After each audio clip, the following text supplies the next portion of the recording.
Good afternoon, everyone, and welcome to the Raging Hot Mic podcast. I hope you are having a good weekend, and I hope everyone is doing very well. I listened to an interview granted by Mr. Bayo Onanuga, who is the special advisor to the President on Information and Strategy. He did that on Arise Television with Mr. Charles Anyagolo. And then he said lots of things as regards the government and the insecurity in Nigeria. And then specifically as regards the incident that had to do with the Eruku kidnap, the Christ Apostolic Church kidnap, who were released.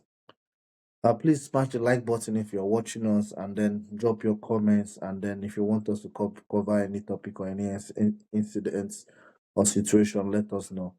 As regards the Eruku kidnap of the, I think, 38 individuals who were miraculously released, which is a very, very good news because no one wants death, or no one wishes death on anyone, and at least those people had their life back. But I came off from that interview heartbroken, way more sad than I was before the interview because he is the special advisor on information and strategy. These are two very, very essential uh, departments all fused together, and he's managing them. Now, in that interview, he publicly stated that the government knew or knows who these bandits, I don't like calling them bandits, terrorists.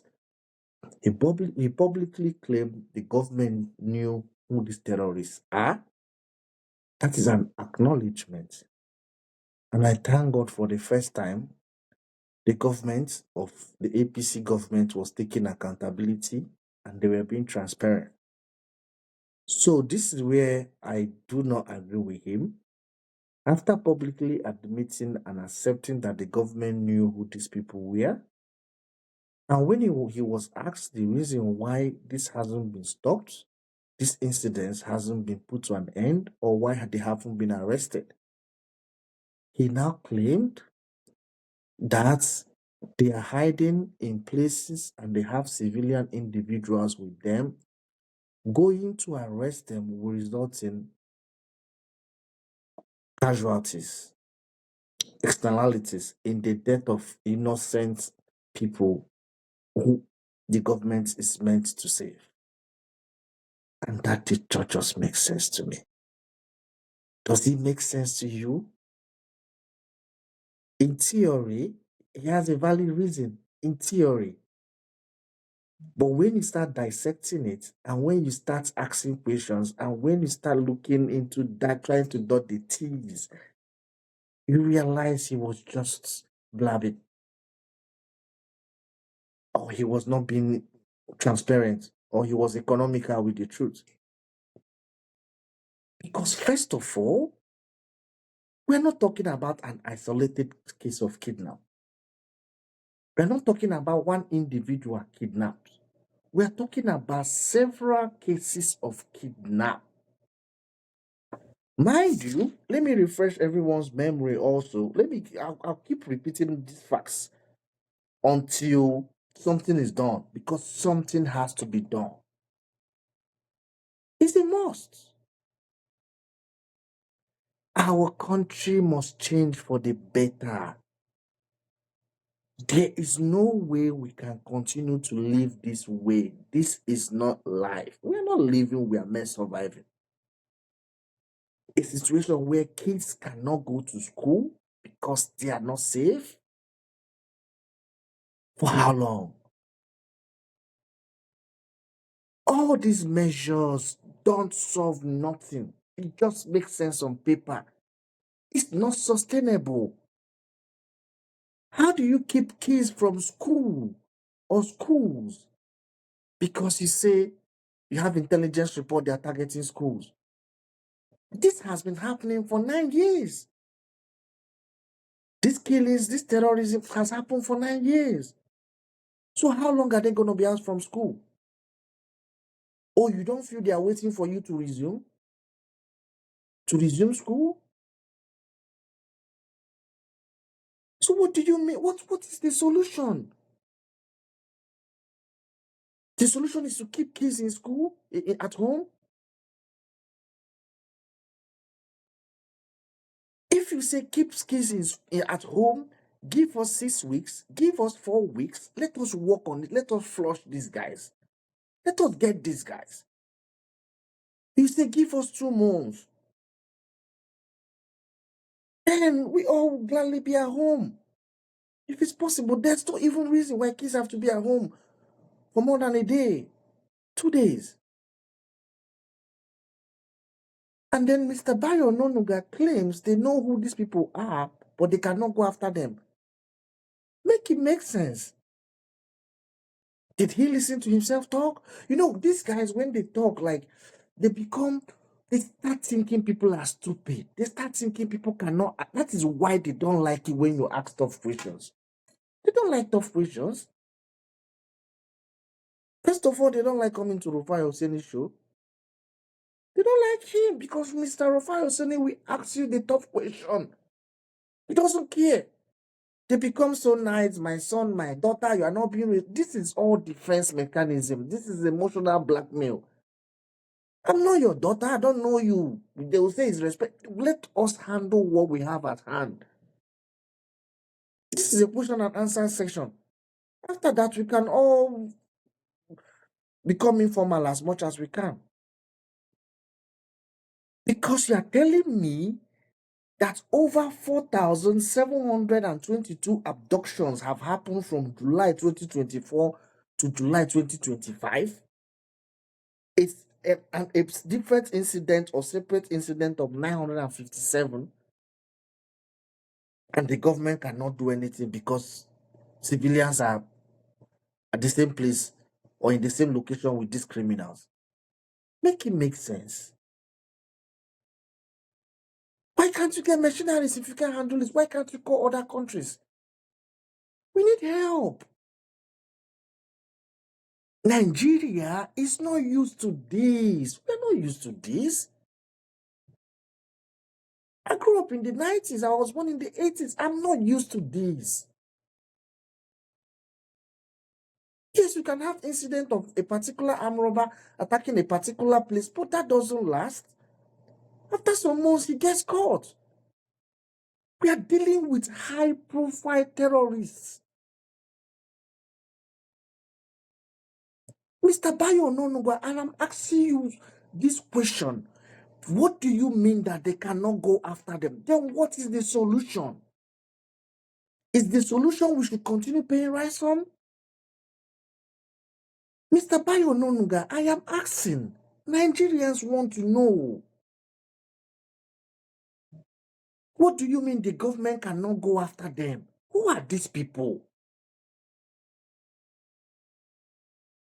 Mr. Bayo Onanuga, these people are keeping these people in Nigeria. It's not like they catch they kidnap people and they take them outside Nigeria. They are in Nigeria. The main job of national security belongs to the government. You can't give private individual security. Mr. Bayo Onanuga, we cannot bear arms. So who should go after them if government cannot go after them? Mr. Bayo Onanuga, you said that the DSS just spoke to them and told them to release this individual and they don't want the DSS. Mr. Bayo Onanuga, these people killed 3 people in Eruku. Are we so used to death that doesn't scare us no more? 3 people were killed by these same criminals. And you're there telling me of telling Nigerians that you can't go after them. Mr. Bayo Onanuga, who are these people? Are they above the law? Can they face justice?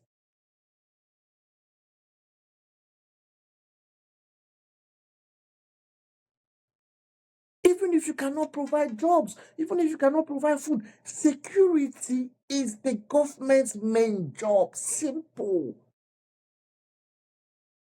Go and study the constitution. There is no way, there's no two factor. Security is the number one job of any particular government is security of lives and property.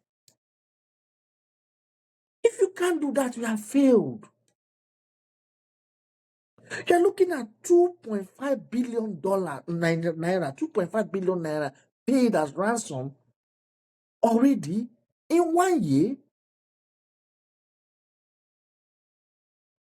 What is the head of state doing? What is the commander in chief doing? Are you aware that if it is CAC church today, tomorrow it can be another church? Is the DSS going to be on phone talking to all these criminals? Are they what of those that they cannot report to the authorities? You know, some people are missing and they don't know they are missing. Some people have no relation. It's possible. There are people that have been killed and no one reported them missing. So what is going to happen? Mr. Bayo Onanuga, you misspoke. Is that why you're going to tell the international community that we cannot go after these criminals because they are going to be civilian casualties? Mr. Bayo Onanuga, that is a very wrong statement to do on national television during prime time. That means you've accepted failing. That means you have accepted you cannot do anything. Your government doesn't have a clue. This is sad. How are these individuals communicating with people? How are they demanding ransom? How are they getting this money? Where are they spending this money? What is the DSS doing? What are they doing? Are they only on the internet to call people that make statements? We want solution. We need it. It's a must. We must get solution. Mr. Bayo Onanuga, you might have to just go back and clear that statement. That was a very wrong. That interview was the worst interview I've ever watched coming from anybody in sub-Saharan Africa all my lifetime. And that's the worst interview, Mr. Bayo Onanuga. That interview on Arise Television, where you accepted the government knew who these criminals were, and we are telling them just release these people and then continue with your lives. Man, that's deregulation of duty. So Bayo Onanuga, that is wrong on all aspects. That is wrong. Have a good day, everyone, and then please keep safe. And then yeah, you can keep praying for Nigeria, but we need solution, not just prayer. We need solution. Thank you. Have a good weekend.